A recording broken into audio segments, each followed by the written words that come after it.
Fourth semester के बच्चों के लिए चल रही है। तो जितने भी फोर्थ सेमेस्टर के बच्चे मुझे देख रहे हैं, आपके लिए ये वीडियो बहुत ही ज्यादा इंपॉर्टेंट होने वाली है। और यहाँ पे नॉर्मली मैं आज आपको इंट्रोडक्शन बताऊंगी।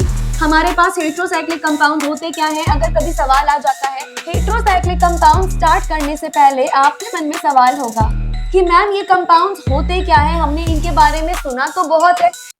Hello everyone, welcome back to pharmacy India plus. कैसे हैं आप सारे बच्चे? I hope you all are doing well और आप सभी की पढ़ाई बहुत अच्छे से चल रही होगी। तो जैसा कि आप सभी बच्चों को पता है कि हमारी already pharmaceutical organic chemistry start हो चुकी है। फार्मास्यूटिकल ऑर्गेनिक केमिस्ट्री हमारी स्पेसिफिकली अभी फोर्थ सेमेस्टर के बच्चों के लिए चल रही है। तो जितने भी फोर्थ सेमेस्टर के बच्चे मुझे देख रहे हैं, आपके लिए ये वीडियो बहुत ही ज्यादा इंपॉर्टेंट होने वाली है, क्योंकि इस वीडियो में हम फाइनली आज अपनी यूनिट 3 स्टार्ट करने जा रहे हैं। इससे पहले मैं ऑलरेडी आपको unit number 1 and unit number 2 cover up करवा चुकी हूँ। यूनिट 1 एंड 2 काफी ज्यादा स्कोरिंग यूनिट्स हैं और वहां से कई बार सवाल आपका रिपीट होता है। एक मैंने वीडियो और पोस्ट की थी जिसमें मैंने टॉप 3 इयर्स के मोस्ट रिपीटेड क्वेश्चंस बताए थे। उन मोस्ट रिपीटेड क्वेश्चन के एनालिसिस से अगर आपने वो वीडियो देखी होगी तो आपको पता चला होगा सबसे ज्यादा सवाल जो रिपीट होते हैं वो होते हैं हमारे स्टीरियो आइसोमेरिज्म से, स्टीरियो केमिस्ट्री से और हमारी हेट्रोसाइक्लिक कंपाउंड से। यानी यूनिट 1, 2 एंड 3 यहां से अभी तक के सबसे ज्यादा रिपीटेड सवाल देखे गए हैं। तो अगर आपको अच्छा सेफ स्कोर करना है, ऐसा स्कोर करना है जिसमें अगर आपको बहुत अच्छे मार्क्स चाहिए या फिर अगर कुछ ऐसी यूनिट आप चाहते हो कि आपको उस यूनिट में मास्टरी करनी है, तो बेटा सबसे पहले तो अगर आपको ऑर्गेनिक केमिस्ट्री के अच्छे मार्क्स लाने हैं, यूनिट 1, यूनिट 2, यूनिट 3 बहुत बढ़िया से प्रिपेयर कर लेना, क्योंकि ये सबसे ज्यादा इंपॉर्टेंट यूनिट्स रहने वाली है। यहाँ से हर साल बहुत सारे सवाल आपके रिपीट होते हैं। तो फाइनली हमारी जो यूनिट का नाम है that is heterocyclic compounds. Heterocyclic compound से आप सारे बच्चों ने देखा होगा हर साल सवाल बनता है। एग्जामिनर का फिक्स यूनिट होता है कि यहां से भाई सवाल देना ही देना है। कम से कम 1 या 2 सवाल तो लॉन्ग में बनेंगे भाई। और अगर एक सवाल बनेगा जो कि बनना ही बनना है 200% 10 नंबर का हो गया, मान लो कभी 2 सवाल लॉन्ग में बन गए तो 20 नंबर आपकी इकलौती यूनिट से आएंगे। अदरवाइज अगर आपका एक लॉन्ग में बनेगा तो एक शॉर्ट में बनना निश्चित है। 15 से 20 नंबर तक का वेटेज अकेले इस यूनिट का होता है। तो ये यूनिट काफी ज्यादा इंपॉर्टेंट है, इसको बिल्कुल मिस मत करिएगा। यहाँ पर इसका जो भी पूरा सिलेबस होता है, कंप्लीट सिलेबस डिकोडिंग में ऑलरेडी करवा चुकी हूँ, उसका वीडियो भी आपको डिस्क्रिप्शन बॉक्स में लिंक मिल जाएगा। एंड अगर ना हो वहां पर तो आप एक काम करिएगा, अगर आपको वहां से ना मिले तो इसी प्लेलिस्ट में जाकर चेक करिएगा, ऊपर आपको सिलेबस मिला होगा। सिलेबस पूरा का पूरा हेट्रोसाइक्लिक कंपाउंड का हमने डिस्कस करवा दिया है। तो आज हमारे पास ये फर्स्ट लेक्चर होने वाला है हेट्रोसाइक्लिक कंपाउंड्स का। और यहाँ पे नॉर्मली मैं आज आपको इंट्रोडक्शन बताऊंगी। हमारे पास हेट्रोसाइक्लिक कंपाउंड्स होते क्या है, अगर कभी सवाल आ जाता है तो पहले आपको इंट्रोडक्शन भी मेंशन करना पड़ेगा। इंट्रोडक्शन के अलावा मैं आज आपको क्लासिफिकेशन करवाऊंगी, यानी कितने टाइप्स के क्लासिफिकेशन बेसिकली हमारे पास पाए जाते हैं हेट्रोसाइक्लिक कंपाउंड्स, या किन किन टर्म्स में, किन किन तरीकों से या किस किस टर्म्स में हम उनको क्लासिफाई कर सकते हैं, कैसे कैसे उनको क्लासिफाई किया जा सकता है। ये सारी चीजें हमें बेसिकली आज के इस लेक्चर में मिलेंगी। तो आज का ये लेक्चर, अगर आपको इसकी हैंड रिटन नोट्स की पीडीएफ चाहिए तो बेटा बिना किसी देरी के आप व्हाट्सएप एंड टेलीग्राम से जुड़ जाइएगा। अगर अभी तक नहीं जुड़े हो तो इसका लिंक आपको डिस्क्रिप्शन बॉक्स में मिल जाएगा। उसके अलावा अगर आपने अभी तक pharmacy India mobile app download नहीं करी है, आई वुड रिकमेंड जल्दी से जाइए प्ले स्टोर पर pharmacy India mobile app download करो, क्योंकि यहाँ पर आपको जॉब्स का नोटिफिकेशन सबसे पहले मिलता है, चाहे वो गवर्नमेंट जॉब हो चाहे वो प्राइवेट जॉब हो। सबसे पहले जॉब का नोटिफिकेशन आपको यहाँ इस ऐप पर मिलने वाला है। उसके अलावा एक गूगल फॉर्म का लिंक भी आपको डिस्क्रिप्शन बॉक्स में मिलेगा, उसको जल्दी से टैप करके गूगल फॉर्म फिल कर दीजिएगा, क्योंकि वो आपकी आने वाली प्रिपरेशन के लिए काफी ज्यादा यूजफुल रहने वाला है। तो चलिए बिना किसी देरी के हम स्टार्ट करते हैं अपना आज का topic, that is heterocyclic compounds. Heterocyclic compound start करने से पहले आपके मन में सवाल होगा कि मैम ये कंपाउंड्स होते क्या है, हमने इनके बारे में सुना तो बहुत है लेकिन अभी तक हमें इनका बेसिक पता नहीं चल पाया कि इनका बेसिक क्या होता है। हमें ये नहीं पता चल पाया कि इनको हेट्रोसाइक्लिक क्यों बोलते हैं, हमें इनमें पढ़ना क्या है एग्जैक्टली। समझिए, कभी भी बेटा मैं किसी भी चैप्टर को पढ़ाती हूँ हमेशा मैं पहले उसका नाम दिखाती हूँ आपको। मैं हमेशा सजेस्ट करती हूँ कि उसके नाम को बहुत अच्छे से समझो, क्योंकि उसका नाम जब आप अच्छे से समझ जाओगे तो उस पूरे चैप्टर में क्या क्या पढ़ने वाले हो ऑटोमेटिकली क्लियर हो जाएगा। हमारा हेट्रोसाइक्लिक कंपाउंड्स किन दो शब्दों से मिलकर बना है मैम? ये दो शब्दों से मिलकर बना है, हेट्रो और साइक्लिक। यानी एक तो हेट्रो एटम कोई होगा और एक कोई होगी साइकिल। दैट मीन्स हमारे पास कोई ना कोई हेट्रो एटम होगा, पक्का कोई ना कोई हेट्रो एटम होगा, और क्या होगी मैम? साइकिल होगी। यानी हमारे पास क्या होगा मैम? आपके पास में एक रिंग होगी, यानी हेट्रो एटॉम कंपाउंड होगा, रिंग होगी यानी कि साइक्लिक रिंग होगी। ये हमारे पास क्या हो जाएगा? इनसे मिलकर जो कंपाउंड्स बने होते हैं ना मैम, उनको बोला जाता है हेट्रोसाइक्लिक कंपाउंड्स। हेट्रो मतलब क्या? ऐसा समझिए बेटा, जैसे कि नॉर्मल सी हम अपनी कोई साइक्लिक रिंग बना ले। अगर हम अपनी कोई नॉर्मल सी एक साइक्लिक रिंग बना लेते हैं, लेट अस सपोज हमने ये साइक्लिक रिंग बना ली साइक्लोहेक्सेन, किस किस से मिलकर बनी है मैम? कैसी बच्चों वाली बातें कर रहे हो आप? ये तो कार्बन और हाइड्रोजन से मिलकर बनी है। किससे मिलकर बनी है मैम? ये जो आपने साइक्लोहेक्सेन बनाया है ना, ये कार्बन और हाइड्रोजन से मिलकर बना है। बेसिकली इसमें मेजर एटम जो हमारे पास है, की एलिमेंट जो है वो क्या है मैम? कार्बन से मिलकर बनी है। यानी सारे के सारे एटम यहाँ कार्बन है। जैसे मैम ये भी कार्बन, ये भी कार्बन, बेसिकली 6 यहाँ पर कार्बन एटम यूज हो रहे हैं। यानी एक ही प्रकार के 6 कार्बन यूज हो रहे हैं। अगर सारे के सारे एटम एक ही प्रकार से हैं या एक ही टाइप के एटम से मिलकर बनी हुई ये रिंग है, ऐसी रिंग को बोलते हैं होमोसाइक्लिक रिंग। क्या बोला जाता है मैम? ऐसी रिंग को बोला जाता है होमोसाइक्लिक रिंग, जो केवल एक ही प्रकार के एटम से मिलकर बनी होती है। यानी अगर कार्बन से मिलकर बनी है तो सिर्फ कार्बन से मिलकर बनी होगी, उसमें कोई दूसरा एटम नहीं होता। ऐसे रिंग को क्या बोलते हैं मैम? ऐसे रिंग को बोल दीजिए आप होमोसाइक्लिक रिंग। जो किससे मिलकर बनी है ये भी मैं लिख देती हूँ, which is made up of carbon and hydrogen only.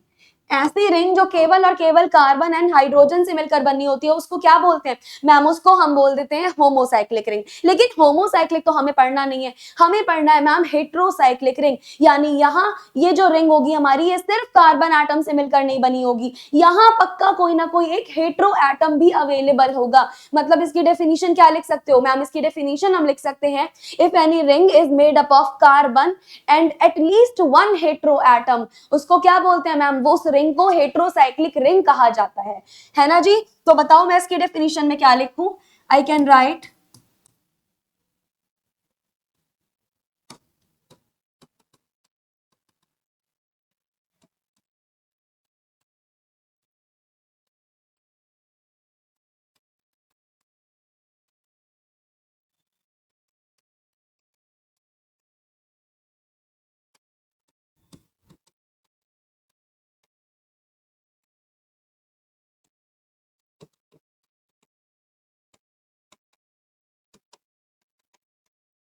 क्या ये चीज आपकी क्लियर हुई? यानी कि हमारी ऐसी कोई रिंग जो सिर्फ कार्बन की ना बनी हो, कार्बन के अलावा भी किसी हेट्रो एटॉमिक कंपाउंड की बनी हो, किसी हेट्रो एटम की बनी हो, उसको क्या बोला जाता है मैम? उसको हेट्रोसाइक्लिक रिंग बोल सकते हैं।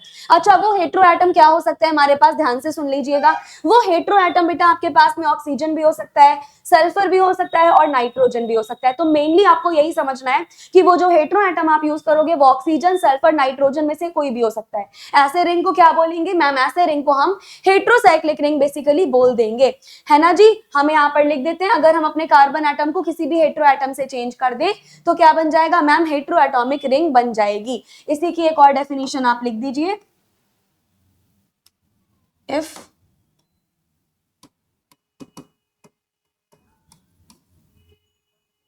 हम इसकी डेफिनेशन क्या लिखेंगे? याद रखिएगा, if we change at least one carbon atom with any hetero atom.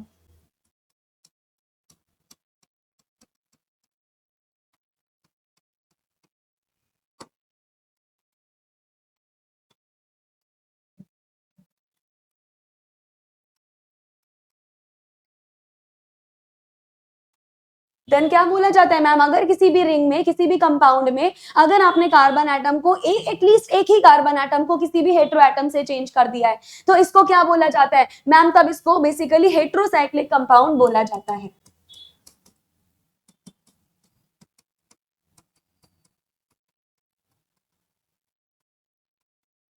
इसको क्या बोला जाएगा मैम? इसको बोला जाता है हेट्रोसाइक्लिक कंपाउंड्स। अब आपके मन में आएगा कि मैम थोड़े बहुत एग्जांपल्स भी करवा दीजिए, यानी कौन कौन से हमारे पास हेट्रोसाइक्लिक कंपाउंड्स होते हैं, कैसे हमें पता चलेगा कि भाई ये हेट्रोसाइक्लिक कंपाउंड है? देखिएगा एग्जांपल अगर मैं बताऊं तो देखिए, हमारे पास ये पाया गया एक हेट्रोसाइक्लिक एटम, क्या मिला मैम, ये एक हेट्रोसाइक्लिक एटम मिला। इसके अलावा हमारे पास एक तो ये हेट्रोसाइक्लिक एटम पॉसिबल है, इसके अलावा हमारे पास एक तो ये हेट्रोसाइक्लिक एटम पॉसिबल है। अब मैं बहुत ही डिटेल में आपको बताऊंगी कि ये हेट्रोसाइक्लिक एटम आया कहां से, वन बाय वन सबके बारे में बात करेंगे। अभी सिर्फ एग्जांपल समझ लो कि हमारे पास देखो यहाँ पर कार्बन एटम की जगह हमने ऑक्सीजन लगा दिया, कार्बन एटम की जगह नाइट्रोजन लगा दिया, कार्बन एटम की जगह सल्फर लगा दिया, यानी कार्बन एटम को अगर आप कभी भी किसी भी हेट्रो एटम के साथ रिप्लेस कर देते हो तो जो हमारे पास बन जाता है वो क्या होता है मैम, जो हमारे पास बन जाता है उसको हेट्रो एटम कहा जाता है। क्या कहा जाता है इसको मैम, इसको बोला जाता है हेट्रो एटम। अब आपके मन में आएगा कि मैम एक डेफिनेशन बता दीजिए जो हम अगर एज इट इज अपने एग्जाम में लिख कर आ जाए तो हमें फुल मार्क्स मिल जाए। तो अब मैं आपके सामने यहाँ पर एक ऐसी डेफिनेशन लिखने वाली हूँ जो अगर तुम अपने एग्जाम में लिख कर आ गए तो you will get the full marks with the help of this definition. समझिएगा ध्यान से, इसकी डेफिनेशन क्या होगी। दीज आर दो cyclic compounds in which any carbon atom is been replaced with any hetero atom. तो लिख लो मेरे साथ,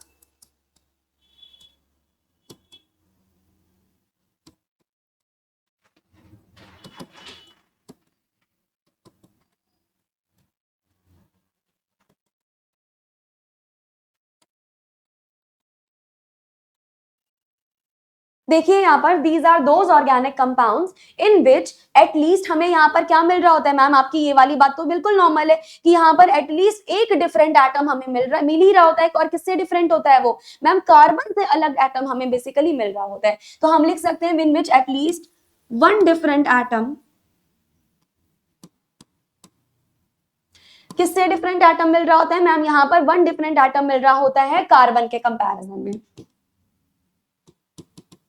और ऐसे कंपाउंड को क्या बोला जाता है मैम, ऐसा अगर कोई भी कंपाउंड हमारे सामने आएगा हम उसको इमीडिएटली हेट्रोसाइक्लिक कंपाउंड बोल देंगे। Most of the hetero atoms कौन से होते हैं ये भी लिख लो और ये इंपॉर्टेंट है।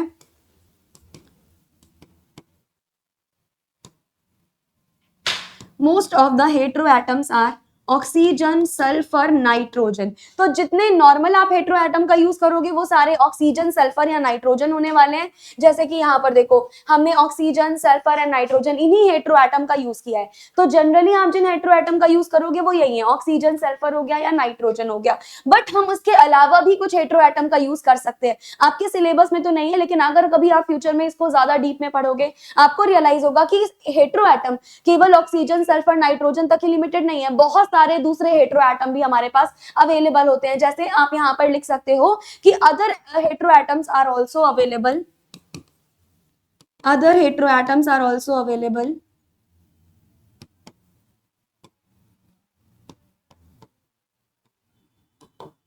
कौन कौन से मैम, दूसरे हेट्रो एटम जो हमारे पास अवेलेबल होंगे वो हो सकते हैं हमारे पास फॉस्फोरस हो सकता है, सिलिकॉन हो सकता है, एल्यूमिनियम हो सकता है, जर्मेनियम हो सकता है, एटसेट्रा। ये सारे हमारे पास क्या हो सकते हैं ma'am, these all are can be the heterocyclic compounds other than oxygen, sulphur, nitrogen. तो अगर कभी आपसे इंट्रोडक्शन पूछा जाएगा तो आप ये सारी चीजें बेटा मेंशन करके आओगे, क्योंकि ये सब कुछ बहुत ज्यादा आपका इंपॉर्टेंट रहने वाला है। अच्छा एग्जाम्पल बता दीजिए मैम हेट्रो एटम के। बहुत सारे एग्जाम्पल होते हैं बेटा, जैसे एक एग्जाम्पल आपका पिरिडीन हो गया। अच्छा पिरिडीन का नाम पिरिडीन क्यों पड़ा, इसका स्ट्रक्चर कैसा होगा, सब कुछ हम बहुत डिटेल में डिस्कस करेंगे। अभी के लिए तो पहला हमारे पास में पिरिडीन हो गया, पिरिडीन के अलावा आपका थायोफिन हो गया, है ना, बहुत सारे हमारे पास हो सकते हैं, एक्सेट्रा करके लिख देंगे। तो ये सारे के सारे क्या हो जाएंगे ma'am, these all are the hetero atoms. ये हेट्रो एटम की डेफिनेशन हो गई, ये डेफिनेशन लिख के आना, डेफिनेटली आपको फुल मार्क्स मिलने वाले हैं। ये डेफिनेशन, ये सारे स्ट्रक्चर लिख के आइएगा, दैट इज इट। उसके अलावा कुछ बेसिक्स जानने की आपको जरूरत नहीं है। अब हम बढ़ते हैं अपने दूसरे टॉपिक की तरफ, that is classification of heterocyclic compounds. और यहां से अक्सर सवाल पूछा जाता है, और यहां से अगर सवाल आया बेटा तो लॉन्ग में आने के चांसेस हैं। चलिए अब मैम आपने हमें ये तो बता दिया कि हेट्रोसाइक्लिक कंपाउंड्स होते क्या हैं, बहुत डिटेल में आपने बता दिया। अब आप मुझे ये बता दीजिए कि इनको क्लासिफाई कैसे किया जाता है। तो अगर बेटा आप इनके क्लासिफिकेशन पे जाओगे तो बहुत ब्रॉड क्लासिफिकेशन है, हम गिनते गिनते थक जाएंगे, हेट्रोसाइक्लिक कंपाउंड्स खत्म नहीं होंगे। तो आपके सिलेबस के लिए जितना ज्यादा इंपॉर्टेंट है, आप किसी कॉम्पिटेटिव एग्जाम की तैयारी करोगे उसके लिए जितना ज्यादा इंपॉर्टेंट है उतना मैं आपको करवा दूंगी, और जो मैं आपको करवाऊंगी वो आपके कॉम्पिटेटिव एग्जाम में भी चल जाएगा, बहुत ज्यादा उनके लिए इनफ हो जाएगा। तो हमारे पास बेसिकली हम जो स्टडी करेंगे वो एग्जाम ओरिएंटेड करेंगे, जहां से सवाल बनेगा वो सबसे ज्यादा और सबसे पहले हमें डिस्कस करना है। तो अगर हम क्लासिफिकेशन देखेंगे तो देखो भाई किस तरीके से देखना है। किसका क्लासिफिकेशन देख रहे हो मैम, हम देख रहे हैं बच्चा हेट्रोसाइक्लिक कंपाउंड्स का क्लासिफिकेशन। चलिए, हेट्रोसाइक्लिक कंपाउंड्स आपके कितने पार्ट्स में क्लासिफाई हो सकते हैं, आओ वो सीखते हैं। चलिएगा, सबसे पहले आपका जो हेट्रोसाइक्लिक कंपाउंड्स है बेटा वो किसमें ब्रेक होगा मैम? सबसे पहले तो हमारे पास जो सबसे ज्यादा पूछे जाते हैं वो होते हैं 5 मेंबर्ड हेट्रोसाइक्लिक कंपाउंड्स। क्या होते हैं मैम? वो होते हैं 5 मेंबर्ड हेट्रोसाइक्लिक कंपाउंड्स। जितने भी 5 मेंबर्ड के हेट्रोसाइक्लिक कंपाउंड्स होंगे हम सबसे पहले मैम उनके बारे में स्टडी करेंगे। तो सबसे पहले तो हमारी डिस्कशन हो जाएगा 5 मेंबर्ड हेट्रोसाइक्लिक कंपाउंड के बारे में। उसके बाद बताइए बच्चा मैम, उसके बाद हमारे पास हो जाएगा 6 मेंबर्ड हेट्रोसाइक्लिक कंपाउंड्स, यानी जितने भी हमारे 6 मेंबर्ड के हेट्रोसाइक्लिक कंपाउंड्स होंगे हम उनके बारे में डिस्कस कर लेंगे। और क्या होता है बेटा, और हमारे पास हो जाएगा 7 मेंबर्ड हेट्रोसाइक्लिक कंपाउंड्स। क्या हो जाएगा मैम? और हमारे पास हो जाने वाला है 7 मेंबर्ड हेट्रोसाइक्लिक कंपाउंड्स। ठीक है जी, तो ये हमारे पास मोटा मोटा हमने 3 पार्ट्स में क्लासिफाई कर लिए जहां से सबसे ज्यादा सवाल पूछे जाते हैं जो आपके लिए बहुत ज्यादा इंपॉर्टेंट होते हैं। कौन कौन से पढ़े मैम? पहला आपने बताया 5 मेंबर, दूसरा 6 मेंबर, तीसरा 7 मेंबर। अब इनको हम फर्दर क्लासिफाई करेंगे, इनका फर्दर क्लासिफिकेशन देखेंगे कैसे। अच्छा, अगर 5 मेंबर से पहले वाले की बात करूं मैं, अगर मैं करूं 5 मेंबर से पहले वाले कौन हेट्रो एटम आएंगे? देखिए, अगर सबसे पहले मैं ये बात करूं कि हमें कोई रिंग बनानी है तो रिंग कितने एटम से मिलकर बनती है? कितने कार्बन एटम चाहिए? एक कार्बन एटम है, क्या तुम कोई रिंग बना सकते हो? बिल्कुल नहीं बना सकते।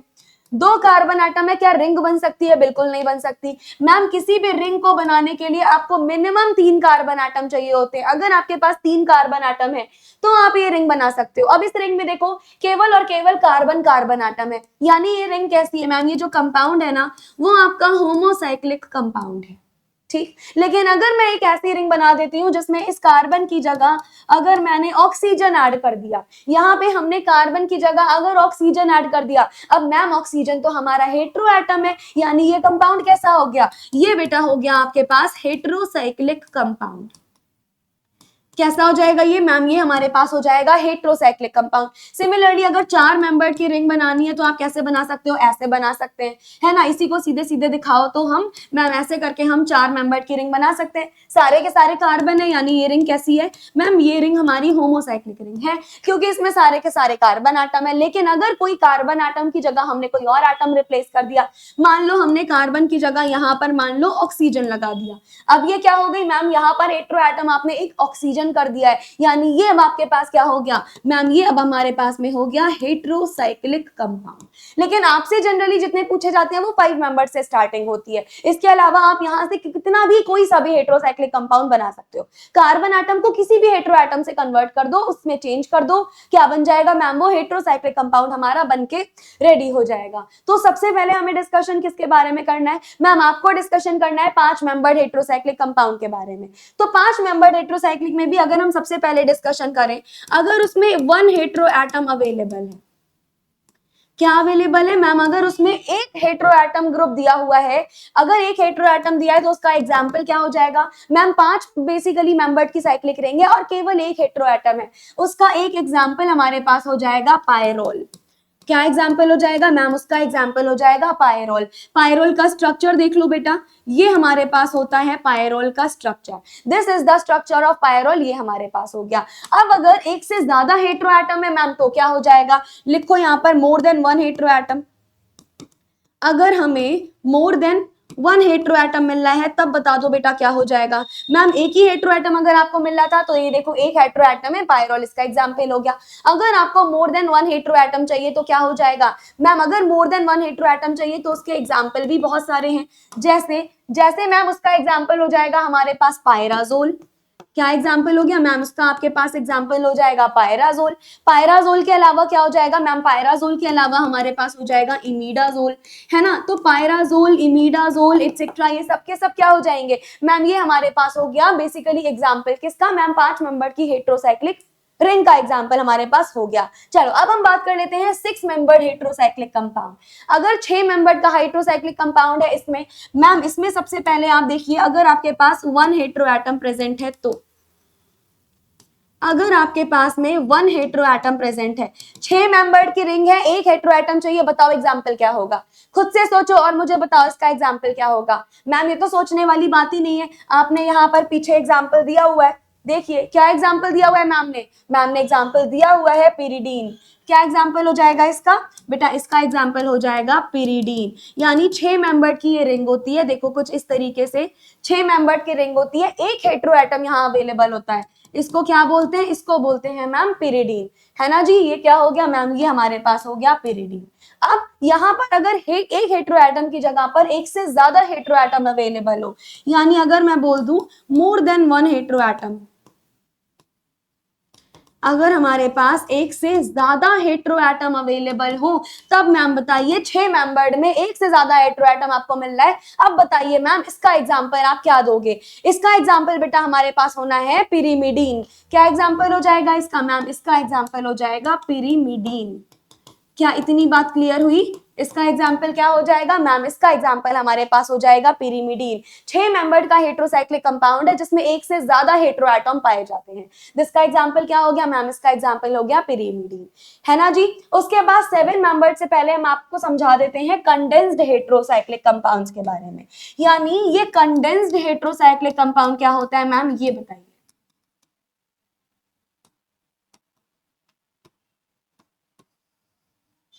कंडेंस्ड हेटेरोसाइक्लिक कंपाउंड का मतलब क्या होता है बेटा, जब जब कंडेंस्ड हेटेरोसाइक्लिक कंपाउंड आ जाएगा इसका मतलब होता है फ्यूज्ड रिंग। यानी जब जब दो रिंग आपस में फ्यूज होती हैं, फ्यूज होके वो क्या बनाते हैं मैम, फ्यूज होके वो बनाते हैं कंडेंस्ड हेटेरोसाइक्लिक कंपाउंड। यानी जो आपका कंडेंस्ड हेटेरोसाइक्लिक कंपाउंड होगा उनको कुछ भी नहीं हम ऐसे बोल सकते हैं, these are nothing but the fused benzene rings, या बेंजीन रिंग के अलावा कोई भी दूसरी भी रिंग हो सकती है। जब दो रिंग आपस में एक दूसरे को फ्यूज करके कोई भी कंपाउंड बनाती हैं उनको हम क्या बोलते हैं मैम, उनको हम कंडेंस्ड हेटेरो एटम बोलते हैं। तो मुझे बताओ कंडेंस्ड में हम क्या लिख सकते हैं मैम, बेसिकली फ्यूज्ड रिंग कहा जाता है। इसके एग्जांपल बता दीजिए। इसके एग्जांपल की अगर हम डिस्कशन कर लें तो इसका एग्जांपल बेटा इंडोल हो सकता है। इंडोल के अलावा इसका एक एग्जांपल क्विनोलिन हो सकता है। इसके अलावा इसका एक एग्जांपल आइसोक्विनोलिन हो सकता है, एटसेट्रा, है ना। तो ये हमारे पास क्या हो सकते हैं मैम, ये हमारे पास डिफरेंट डिफरेंट कंपाउंड्स हो सकते हैं जो कि क्या रहने वाले हैं मैम, जो कि रहने वाले हैं classification of heterocyclic compounds. Done. तो ये हमने basically major classification cover up कर लिया। ये जितने कंपाउंड्स मैंने यहाँ पर लिखवाए हैं इन सभी को हम डिटेल में समझने वाले हैं। अगर 5 मेंबर की है उसमें एक हेटेरो एटम है तो उसका एग्जाम्पल, 2 है तो उसके एग्जाम्पल, या 2 से ज्यादा है तो 6 मेंबर में 7 मेंबर के आगे अभी हम पढ़ने वाले हैं, उसके अलावा जितने भी कंडेंस्ड होने वाले हैं उसके कुछ एग्जांपल मैंने यहाँ पर आपको लिखवा दी। तो ये मोटा मोटा मैंने क्या बता दिया मैम, आपने कंडेंस्ड बता दिया। अब हेटेरोसाइक्लिक कंपाउंड्स को फर्दर क्लासिफाई करना है तो कैसे होंगे, देखिएगा बेटा।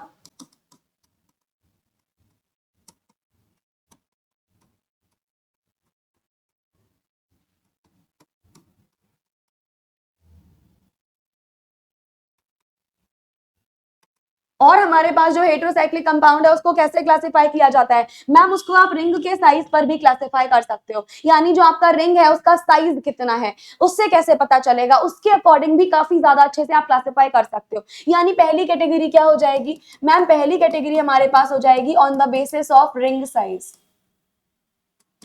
On the basis of ring size. यानी जो हमारा रिंग है उसका साइज क्या रहने वाला है, इसके बेसिस पर हम कैसे किस तरीके से क्लासिफाई करेंगे मैम, आप हमें ये बता दीजिए। देखिए सबसे पहले बेटा अगर मैं आपको रिंग की बात करूं तो रिंग बेटा हमारे पास 2 टाइप की पाई जाती है। कैसी मैम, एक हमारे पास एरोमेटिक रिंग पाई जाती है, दूसरी हमारे पास नॉन एरोमेटिक रिंग भी पाई जा सकती है। अगर एरोमेटिक रिंग होगी तो उस कंपाउंड को क्या बोलेंगे, उस कंपाउंड को बोल दीजिएगा एरोमेटिक हेटेरोसाइक्लिक कंपाउंड। और अगर हमारे पास नॉन एरोमेटिक होगी तो सिंपली उसको बोल देना non aromatic heterocyclic compound. Aromatic क्या होता है मैम, विच फॉलोज हकल रूल, जो भी हकल रूल को फॉलो करता है वो क्या हो जाता है, वो मैम एरोमेटिक रिंग हो जाती है। एंड नॉन एरोमेटिक या एंटी एरोमेटिक क्या हो जाते हैं, which does not follow Huckel's rule,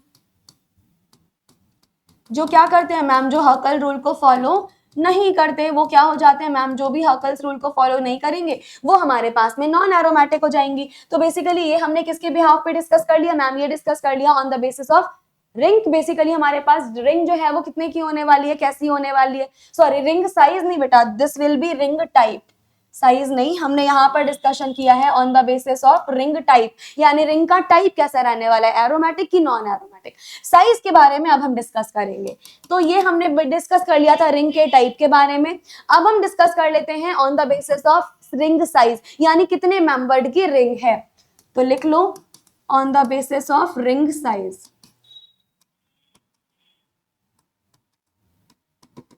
कितने बेसिस की या कितने मेंबर्ड की हमारे पास रिंग है, अब इसके बेसिस पर हम क्लासिफाई करने वाले हैं। जैसे कि अगर हम देख रहे हैं 5 मेंबर्ड हेट्रोसाइक्लिक कंपाउंड, अगर हम देखते हैं बेटा 5 मेंबर्ड हेट्रोसाइक्लिक कंपाउंड, कोई 5 मेंबर का अगर हेट्रोसाइक्लिक कंपाउंड है तो उसके एग्जांपल्स क्या होंगे मैम? 5 मेंबर का हेट्रोसाइक्लिक कंपाउंड के बहुत सारे एग्जांपल हो सकते हैं, जैसे जैसे कि मैम ये देखिए, अगर यहाँ पर हमने NH लगा दिया, नाइट्रोजन के पास है लोन पेयर, ये लगा दिया डबल बॉन्ड, इसका नाम क्या होता है? याद रखना बेटा, इसका नाम होता है पायरोल। क्या नाम होगा इसका मैम? इसका नाम होगा पायरोल। इसके अलावा बेटा अगर हमने ऑक्सीजन ले लिया, यहाँ पर ऑक्सीजन के पास लोन पेयर है, इधर बॉन्ड पेयर है, ये क्या हो जाएगा मैम? इसका नाम होता है फ्यूरान। ये क्या हो गया मैम? ये 5 मेंबर के हेट्रोसाइक्लिक कंपाउंड के बारे में आप डिस्कस कर रहे हो। उसके अलावा बेटा हमने क्या कर लिया मैम? उसके अलावा अगर हमने यहाँ पर सल्फर ले लिया, यहाँ पर एज इट इज बॉन्ड्स हैं, इसका नाम क्या होता है मैम? इसका नाम होगा हमारे पास थायोपीन, है ना जी। तो ये कितने हो गए मैम? ये 5 मेंबर के हेट्रोसाइक्लिक कंपाउंड्स हो गए, जिसमें क्या होता है मैम? जिसमें केवल और केवल एक हेट्रो एटम अगर हमने लिया है। अगर हम ले लेते हैं एक से ज्यादा हेट्रो एटम, यानी आपके पास अगली हेडिंग पड़ेगी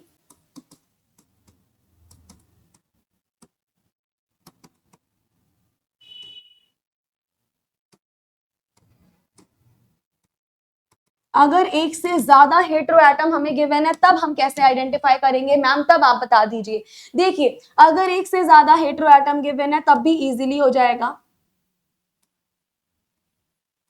यहां पर हमारे पास नाइट्रोजन बेटा जैसे आना था वैसे आएगा ही, यहां पर भी नाइट्रोजन आएगा, बाकी एज इट इज बॉन्ड लगा देंगे। एक तो ये हमारा हेट्रो एटम होता है जिसमें एक हेट्रो एटम नाइट्रोजन यहाँ है, एक यहाँ पर अवेलेबल है, इसका नाम याद रखिएगा पायराजोल होता है।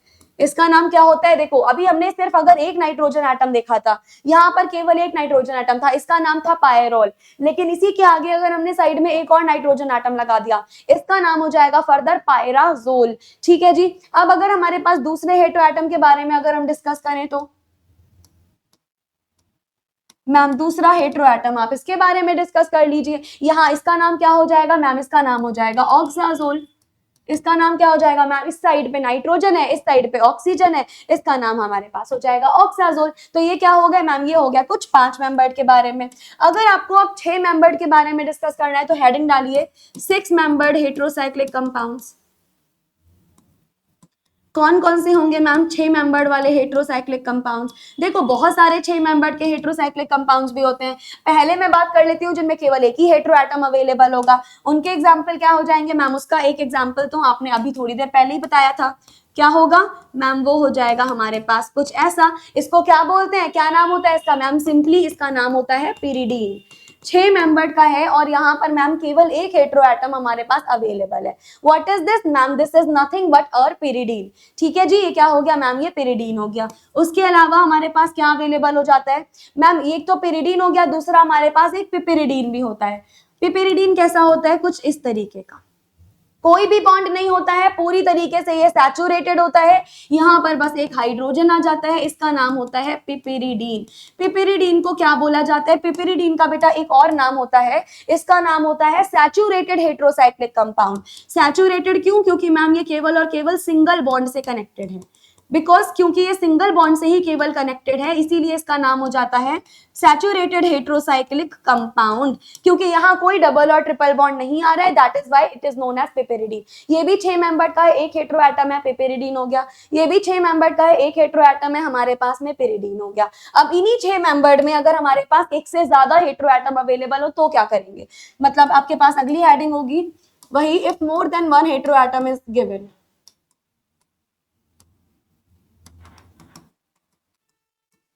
अगर बेटा हमारे पास एक से ज्यादा हेट्रो एटम गिवन है तब हमारे पास कौन कौन से हेट्रोसाइक्लिक कंपाउंड हो जाएंगे, जरा बता दीजिएगा। सुनिए, सबसे पहले यहाँ पर नाइट्रोजन, इधर भी नाइट्रोजन, और इस तरीके से हमारे पास एक हेट्रोसाइक्लिक कंपाउंड दिया होगा जिसमें ये बेसिकली हमारे पास बेंजीन रिंग है। यहाँ पर भी एक नाइट्रोजन एटम है, यहाँ पर भी। इसका नाम पता है क्या होता है? इसका नाम होता है पिरिमिडीन। क्या नाम होगा इसका मैम? इसका नाम होगा पिरिमिडीन। यहाँ पर भी नाइट्रोजन एटम है, यहाँ पर भी नाइट्रोजन एटम है। इसके अलावा एक और हमारे पास ऑप्शन हो सकता है ये वाला, देखो यहाँ पर और यहाँ पे दोनों में पैरा पोजीशन पे नाइट्रोजन एटम है, दोनों अगर पैरा पोजीशन पे नाइट्रोजन है तो ये भी हो जाएगा। इसमें क्या है मैम, एक ऑर्थो पे है एक पैरा पे है, दोनों पैरा पे होते हैं तब इसका नाम होता है पायराजीन, याद रखिएगा। दोनों पैरा पे होंगे तो नाम होगा पायराजीन, एक इधर इस पोजीशन पे होगा नाम होगा पिरिमिडीन। ये 6 मेंबर्ड के हमें कंपाउंड मिल गए। अब अगर हमें डिस्कस करना है लास्ट में 7 मेंबर्ड के हेट्रोसाइक्लिक कंपाउंड, तो भाई बता दो 7 मेंबर्ड के हेट्रोसाइक्लिक कंपाउंड्स कैसे होते हैं। हालांकि ये आपसे बहुत ज्यादा नहीं पूछा जाता लेकिन फिर भी पता होने चाहिए।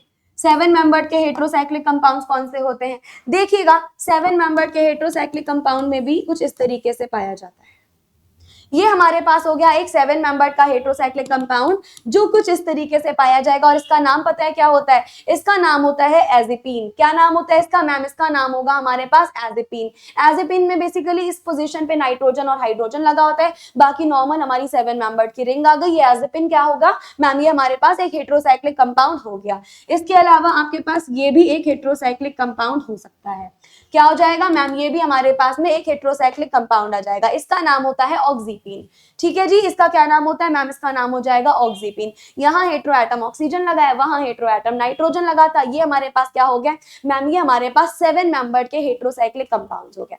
इसी क्लास में हमने और क्या क्या डिस्कशन कर लिया मैम, इसी क्लास में आपने हमारे पास डिस्कशन किया है 5 मेंबर्ड के हेट्रोसाइक्लिक कंपाउंड, 6 मेंबर्ड के heterocyclic compound, as well as we have discussed about the 7 membered heterocyclic compound. तो अगली डेफिनेशन हमारे पास या अगली किसके बारे में हम डिस्कस करेंगे मैम, अगली बार आप डिस्कशन कर रहे होंगे कंडेंस्ड हेट्रोसाइक्लिक कंपाउंड के बारे में।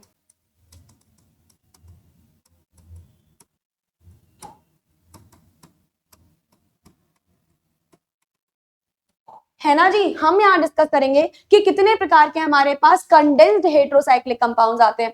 कंडेंस्ड हेट्रोसाइक्लिक कंपाउंड को बेटा फ्यूज्ड हेट्रोसाइक्लिक कंपाउंड भी बोला जाता है। क्यों भाई, क्योंकि मैम यहाँ पर दो रिंग आपस में फ्यूज होके बनती हैं, मिलकर बनती हैं, इसको हम फ्यूज्ड हेट्रोसाइक्लिक कंपाउंड या हम इसको कंडेंस्ड हेट्रोसाइक्लिक कंपाउंड भी बोल सकते हैं। यहाँ पर लिख सकते हो in these heterocyclic compounds,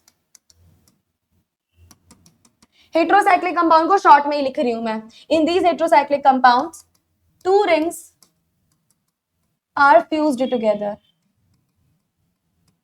2 ring कैसे होते हैं मैम, यहाँ पर बेसिकली 2 रिंग एक दूसरे के साथ में फ्यूज होते हैं, इसको क्या बोलते हैं, इसको मैम कंडेंस्ड बोल सकते हैं। इसके एग्जांपल मैम क्विनोलिन इसका एक एग्जांपल है, जरा मुझे स्ट्रक्चर बता दो क्विनोलिन का। एक यहाँ पर आपके पास नॉर्मली बेंजीन रिंग पाई जाएगी और बेंजीन रिंग से फ्यूज एक आपकी पिरिडीन रिंग पाई जाएगी। एक मिनट, कुछ इस तरीके से। तो बेसिकली हमारे पास क्या हो गया मैम, हमारे पास ये बेसिकली पाया जाता है और ये स्ट्रक्चर किसका हो जाएगा, ये आपका क्विनोलिन का स्ट्रक्चर हो गया। एक बार क्विनोलिन की स्पेलिंग चेक कर लेना, ये हमारे पास किसका स्ट्रक्चर हो गया मैम, क्विनोलिन का। आइसोक्विनोलिन भी इसी तरीके से बन सकती है। आइसोक्विनोलिन में भी यहाँ पर एक बेंजीन रिंग आ जाएगी और नाइट्रोजन एटम, यस यहाँ पर नाइट्रोजन एटम होता है, तो ये हमारे पास यहाँ पर बॉन्ड्स आ गए, इसको बोला जाता है isoquinoline. This is called as isoquinoline. ठीक है जी, तो हमारे पास इसी तरीके से हम क्विनोलिन आइसोक्विनोलिन दोनों बना सकते हैं। इनको क्या बोलेंगे मैम, ये कंडेंस्ड हेट्रोसाइक्लिक कंपाउंड्स हो गए, जिसमें हमारे पास क्या हुआ मैम, जिसमें 2 बेंजीन रिंग आपस में क्या हो रही हैं, 2 बेंजीन रिंग मैम जिसमें आपस में कंडेंस्ड हो रही है यानी फ्यूज हो रही है। ये हमने यहाँ पर प्रॉपर्ली देख लिया। अब एक बार देख लो हमने पूरे लेक्चर में क्या क्या डिस्कशन किया है मैम। पूरे लेक्चर में सबसे पहले तो आपने हमें बताया कि हेट्रोसाइक्लिक कंपाउंड्स होते क्या हैं, इनको होमोसाइक्लिक से डिफर क्यों मानते हैं, फिर आपने डेफिनेशन बताई जो हमें एग्जाम में एज इट इज लिख के आनी है। इसके बाद हमने देखा कि बेसिकली क्लासिफिकेशन कैसा होगा, और ये वाली जो मैंने स्लाइड आपको करवाई है, ये स्लाइड बहुत ज्यादा इंपॉर्टेंट है, अपने शॉर्ट नोट्स में जरूर ऐड कर लेना। इनफैक्ट अगर आप जीपैट, नाइपर, फार्मासिस्ट जैसे एग्जाम की तैयारी करोगे फ्यूचर में, उसके लिए भी ये वाले नोट्स 100% इंपॉर्टेंट है, याद रख लीजिएगा, बहुत ज्यादा इंपॉर्टेंट है। उसके अलावा हमने क्लासिफिकेशन रिंग टाइप के बेसिस पर देखा, रिंग साइज के बेसिस पर देखा, 5 मेंबर्ड में क्या होगा, एक से ज्यादा हेट्रो एटम आए तो कौन कौन आएगा, 6 मेंबर्ड में क्या होने वाला है, एक से ज्यादा हेट्रो एटम आए तो, और 7 मेंबर्ड, देन लास्ट पे हमने देखा कंडेंस्ड हेट्रोसाइक्लिक कंपाउंड। तो इसी के साथ आपका पूरा क्लासिफिकेशन फिनिश हो जाता है। अब अगली क्लास में हम डिस्कस कर रहे होंगे नॉमेनक्लेचर ऑफ हेट्रोसाइक्लिक कंपाउंड। और वो नॉमेनक्लेचर इतना ज्यादा इंपॉर्टेंट है कि पिछले 3 सालों से 2023, 2024, 2025 लगातार वहां से सवाल आ चुका है, वो भी 10 नंबर का। तो अगला लेक्चर जो है वो स्किप करने का बिल्कुल % चांस नहीं है, देखना ही पड़ेगा तुमको, चाहे कैसे भी देख लो। और ये वाला लेक्चर भी काफी इंपॉर्टेंट है, यहाँ से भी सवाल बनने के चांसेस हैं। तो that is it for today's class. I hope आज की क्लास आपको बहुत अच्छे से समझ आई होगी, जितनी हम लोगों ने चीजें पढ़ी सब तुमको समझ आई होंगी। इसके अलावा बेटा अगर आप लोग जीपैट, ड्रग इंस्पेक्टर या फार्मासिस्ट जैसे एग्जाम की तैयारी कर रहे हो और अगर आपको एक मेंटोरशिप की नीड है, एक गाइडेंस के साथ आपको करना है, तो आप हमारे कंटिन्यूअसली रनिंग बैचेस में एनरोल हो सकते हो। हमारे बैचेस ऑलरेडी चालू हो गए हैं काफी टाइम से, जिसमें हमारा काफी ज्यादा सिलेबस चल रहा है और अभी सही टाइम है एनरोल करने का, क्योंकि अभी बहुत ज्यादा सिलेबस नहीं हुआ है, आप बहुत इजीली इसको कवर अप कर सकते हो। इसके अलावा आपको अगर कोई और नॉलेज चाहिए, कोई और क्वेश्चन है, कोई और क्वेरी है, तो आप दिए गए हेल्पलाइन नंबर पर भी कॉल कर सकते हो। Well, that is it for this lecture. Thank you so much and stay well. Take care.